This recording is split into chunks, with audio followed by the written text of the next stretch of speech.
మీరు lockup death జరిగితే Vijayawada CP ఎందుకు పట్టించుకోలేదు, డీజీపీ ఎందుకు పట్టించుకోలేదు, వార్తలు వస్తున్నా పట్టించుకోలేదు, సిపికి తల్లి కంప్లైంట్ చేస్తున్నా కూడా పట్టించుకోలేదు, నారా చంద్రబాబు నాయుడు గారికి తెలిసినా పట్టించుకోలేదు.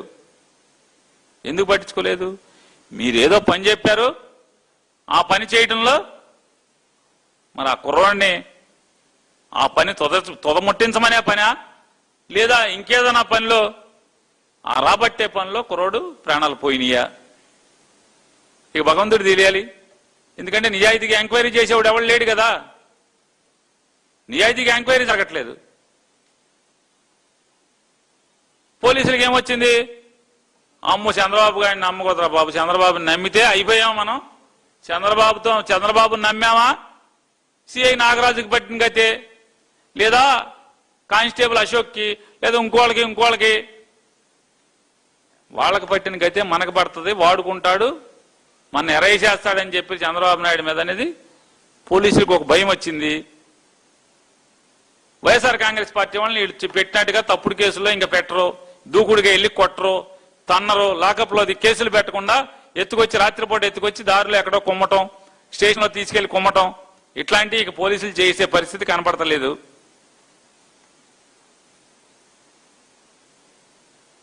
దానికోసం వైఎస్ఆర్ కాంగ్రెస్ పార్టీ వాళ్ళని, రాజకీయ ప్రత్యర్థుల్ని పోలీసులతో దూకుడు తగ్గిపోతుంది కాబట్టి, పోలీసులు ఆలోచిస్తున్నారు కాబట్టి, పోలీసులు ఆలోచనలో పడ్డారు కాబట్టి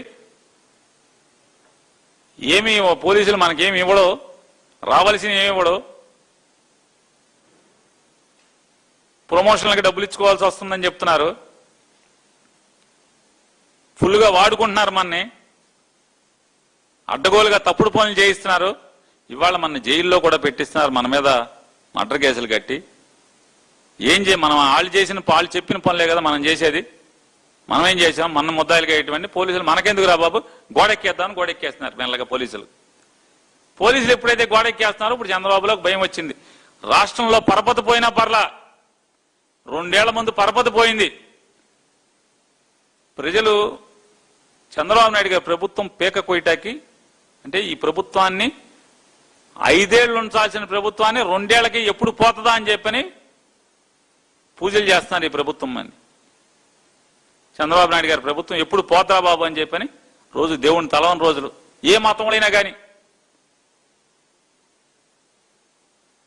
ఇప్పుడు పోలీసులు జారిపోతున్నారు కాబట్టి పోలీసులకి ఒక ఆయుధం ఇవ్వాలి, లేకపోతే పోలీసులు ఇక మన కంట్రోల్ ఉండరు, ఇక వైసీపీ వాళ్ళని తన్నరు, వైసీపీ వాళ్ళని ఎత్తుకొచ్చి కుమ్మరు, దొంగ కేసులు పెట్టరు. నేను అడుగుతున్నా, జగన్మోహన్ రెడ్డి గారిని గత 5 ఏళ్లు విధ్వంసం అని విష ప్రచారం చేశారు కదా, తప్పుడు ప్రచారంతో మీరు అందలం ఎక్కారు కదా. మరి ఇప్పుడు 2 ఏళ్లు దాటారు కదా, మీరు చేసిన అభివృద్ధి ఏది చెప్పుకోరా అంటున్నా. ఎందుకు చెప్పుకోలేకపోతున్నారు? ఎందుకు చెప్పుకోలేకపోతున్నారంటే మీరంతా డొల్ల కాబట్టి, మీరేమి చేయలేదు కాబట్టి. స్థలాలు అమ్ముకోవటం, దోచుకోవటం, జనాలకు దోచిపెట్టడం, చెప్పటానికి చూపించడానికి మీ దగ్గర ఏం లేదు కాబట్టి ఇవాళ ఈ అణచివేత కార్యక్రమం. ఈ రోజుకి గొడ్డలి పార్టీ, జగన్మోహన్ రెడ్డి గారు అది అని, జగన్మోహన్ రెడ్డి గారు హంతకుడని, జగన్మోహన్ రెడ్డి గారు కిరాతకుడని, జగన్మోహన్ రెడ్డి గారు సైకో అంటారు మీరు. నేను అడుగుతున్నా, మానసికంగా మీకు రుగ్మత ఉందా లేదా ఇదేని ఇట్లా ఈ రకంగా మాట్లాడటానికి? మీకు మానసిక రుగ్మత ఉందో లేదో ఒకసారి చెక్ చేయించుకుంటున్నారా సార్? మీరు ఇంత నీచంగా మాట్లాడటం ఈ వయసులో, ఈ రాష్ట్రానికి ఏం చేశారో చెప్పుకోలేరా మీరు? అభివృద్ధి ఏది మీది అంటున్నా, మీ అభివృద్ధి ఎక్కడ ఉంది చూపించరా? ఉద్యోగాలు 10 లక్షల ఉద్యోగాలు, 20 లక్షల ఉద్యోగాలు కల్పన అన్నారు. 20 లక్షల ఉద్యోగాలు ఎవరికి కల్పించారు? ఆధార్ కార్డు, పేరు, సర్టిఫికెట్, ఏ కంపెనీలో ఉద్యోగం, పే స్లిప్తో సహా బయట పెట్టగలరా అని అడుగుతున్నా. తప్పుడు మాటలు, ఇని తప్పుడు ప్రకటనలు. సూపర్ 6, సూపర్ హిట్ ఎవరికి ఇచ్చారు? సూపర్ 6 ఏమి ఇచ్చారు? ఎవరికి ఇచ్చారు? ఏమి ఇచ్చారు? ఫ్రీ బస్ పేరుతో ఆర్టీసీని ఉరేస్తున్నారు మీరు. ఇవాళ ప్రజల ఆస్తిగా ఉండాల్సినటువంటి, ప్రజల కోసం బతకాల్సినటువంటి ఆర్టీసీని ఉరేస్తున్నారు మీరు. ఏం జరుగుతుంది రాష్ట్రంలో? 3 సెంట్ల స్థలం ఇస్తా అన్నారు పేదవాళ్ళకి. ఎవరికి ఇచ్చారు? 3 గజాలు ఇచ్చారా? ఆడవాళ్ళకి డబ్బులు ఇస్తా ఉన్నారు నెల నెల. బీసీలకి 50 ఏళ్ళకే పెన్షన్ ఇస్తా ఉన్నారు, ఎస్సీలకి 50 ఏళ్ళకి పెన్షన్ అన్నారు, ఎస్టీలకి 50 ఏళ్ళకి పెన్షన్ అన్నారు, అడ్వర్టైజ్మెంట్లు చూపించారు. ఎన్నికల హామీలు గుర్తుకు రావు, చర్చించరు కేబినెట్ లో. ప్రజల కష్టాలు చర్చించరు, రైతులకి పంట పోతుందనే చర్చించరు. ఆఖరికి మీకు ఎలక్షన్లకి చందాలు ఇచ్చారు, 600 కోట్లు 700 కోట్లు చందాలు ఇచ్చారని చెప్పని రొయ్యల మేతని ఆకాశంలో బిగించి అమ్ముతుంటే పట్టించుకోరు. దుర్మార్గం కదండి. 6 మాసాల్లో కేజీకి 14 రూపాయలు పెంచడం, నెలలో కేజీకి 10 రూపాయలు పెంచడం తప్పు కాదా అని అడుగుతున్నాను. దుర్మార్గం కాదా?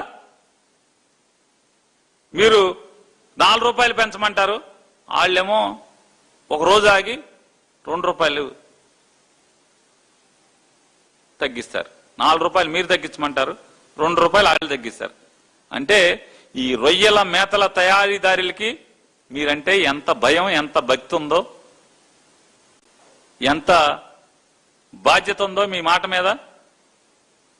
అంటే ఈ డ్రామాలు జనాలకు తెలియదా? రైతులకి ఏం చేశారు? 100 ఉంటేమో 240, 250, 260లో ఉంచుతారు రొయ్యలు. మేతేమో ఆకాశానికి తీసుకెళ్తారు. టన్నుకి 1,40,000 రూపాయలు పెంచారు. టన్నుకి 1,40,000 రూపాయలు పెంచారు 10 రోజుల్లో. సీడు అదే మన రొయ్య రేటు మాత్రం పడేశారు. మీరెప్పుడు చంద్రబాబు నాయుడు గారు ఎప్పుడైతే 4 రూపాయలు తగ్గించండి అన్నాడో, రొయ్య రేటును కేజీకి 30 రూపాయల నుంచి 40 రూపాయలు పడేశారు. కేజీకి 30 రూపాయలు 40 రూపాయలు పడేసి 2 రూపాయలు మేత తగ్గించామన్నారు. 10 రూపాయలు పెంచారు. స్కూళ్ళు కాలేజీలో మీకు ఎలక్షన్లో చందాలు ఇస్తారు, ఒక 1,200 కోట్లు. వాళ్లే చెప్తున్నారు బయట, సమాజం అంతా వింటుంది. ఇవాళ ఏ స్కూలోడు ఏ కాలేజోడు దోచుకుంటున్నా సరే జనాన్ని మీరు పట్టించుకోరు, మాట్లాడరు. ఏమో మాకు తెలియదు సార్, నాకు కనపట్లేదు సార్, మాకు వినపట్లేదు సార్ అంటారు. ప్రజల యొక్క ఆర్తనాదాలు, ప్రజల కష్టాలు మీకు పట్టవు. కేబినెట్ లో చర్చించరు. టాస్క్ ఫోర్స్ ఏర్పాటు చేస్తారంట సోషల్ మీడియా మీద, కేబినెట్ సబ్ కమిటీ వేస్తారంట. చెప్తాడు సిగ్గుపడకుండా నారా చంద్రబాబు నాయుడు గారు. ఏమంటారంటే న్యాయపరమైన చిక్కులు రాకుండా చూడాలి, చట్ట ప్రకారం నడుచుకో. అసలు మామూలుగా ఏం చెప్పాలి సీఎం అంటే? ఎవడైనా సరే చట్ట ప్రకారం నడుచుకోండి అని చెప్పాలి కదా. లేదు, కోర్టుల్లో చికాకులు రాకుండా తప్పుడు కేసులు ఎలా పెట్టాలో చూసుకోండి అని చెప్తాడు. ఇంతకన్నా నీచమైనటువంటి ఆలోచన చేసేటువంటి ముఖ్యమంత్రి ఈ దేశంలో ఎవరికైనా దొరుకుతాడా? ఈ రాష్ట్రానికన్నా అని అడుగుతున్నాను. చంద్రబాబు గారు చెప్పండి. ఏ తర్వాత మీరు చేసేది అంటే టాస్క్ ఫోర్స్ పేరుతో లేదా కేబినెట్ సబ్ కమిటీ పేరుతో పోలీసులకు ఒక ధైర్యం కల్పించాలి. వైఎస్ఆర్ కాంగ్రెస్ పార్టీ వాళ్ళని తన్నటాకి, వాళ్ళని కుమ్మటాకి, వాళ్ళని అక్రమ కేసుల్లో కట్టి లోపలేయటాకి అనుకుంటున్నారు. నారా చంద్రబాబు నాయుడు గారు ఒకటి, మీరు ఈ 2 ఏళ్లలో వైఎస్ఆర్ కాంగ్రెస్ పార్టీ కార్యకర్తలందరినీ అసలు ఒక్కోడిని 5 నెలలు 6 నెలలు 3 నెలలు నెల మీ ఇష్టం వచ్చినట్టు పెట్టారు. పోసాని కృష్ణమురళి గారు ఏం చేశాడని 17 కేసులు పెట్టి రోజుకు ఒక చోటకు తిప్పారు. ఆయన ఏ పార్టీకి చెందనోడు కాబట్టి, వయసులో పెద్దోడు కాబట్టి మనకెందుకులేని దూరంగా వెళ్ళాడు. కానీ రోజు గ్రామాల్లో లేదా ఊళ్ళల్లో లేదా మున్సిపాలిటీల్లో జెండా మోసి జగన్ మళ్ళీ ముఖ్యమంత్రి కావాలి, వైఎస్ఆర్ కాంగ్రెస్ పార్టీ వస్తేనే ఈ రాష్ట్రానికి మంచి జరుగుద్దని చెప్పి నమ్మి మీకు వ్యతిరేకంగా, మీ ప్రభుత్వానికి వ్యతిరేకంగా రాజకీయ ఉద్యమం చేస్తున్నటువంటి, పోరాటం చేస్తున్నటువంటి గ్రామీణ స్థాయిలో లేదా క్షేత్ర స్థాయిలో మీ తప్పుల్ని, మీ పాపాలని, మీ దోపిడీల్ని ఎత్తి చూపటంలో ఆపటం చంద్రబాబు నాయుడు గారు, మీ పోలీసులు మీరు పెంచి పోషించే మీ నమ్మకస్తులైన పోలీసుల తరం కాదు, మీ డీజీపీ తరం కాదు, ఎవరి తరం కాదు, గుర్తుపెట్టుకోండి. ఏమీ చేయలేరు మమ్మల్ని. ఏం చేయగలరు మీరు? సోషల్ మీడియా పేరుతో నెల లోపల ఉంచగలరు తప్పుడు కేసు కట్టి. మా భాషలో లేదా సోషల్ మీడియాలో మేము పెట్టే పోస్ట్లో అసభ్యత జుగుప్సాకరం ఉంటే ఎస్ మేము సిద్ధమే, ఆ పాపం చేశాం కాబట్టి భరించడానికి. కానీ రాజకీయంగా మీ పొరపాటును కూడా వైఎస్ఆర్ కాంగ్రెస్ పార్టీ నిజాయితీగా వైఎస్ఆర్ కాంగ్రెస్ పార్టీ కోసం పనిచేసేటువంటి ఎవడు కూడా హద్దు దాటడు. చంద్రబాబు నాయుడు గారు గుర్తుపెట్టుకోండి, హద్దు దాటడు. హద్దు దాటకుండానే మీ తప్పుల్ని పాపాలని విమర్శిస్తానే ఉంటాం, ఎత్తి చూపిస్తా ఉంటాం. టాస్క్ ఫోర్స్ వేసుకో, కేబినెట్ సబ్ కమిటీలు వేసుకో, కొత్త చట్టాలు తయారు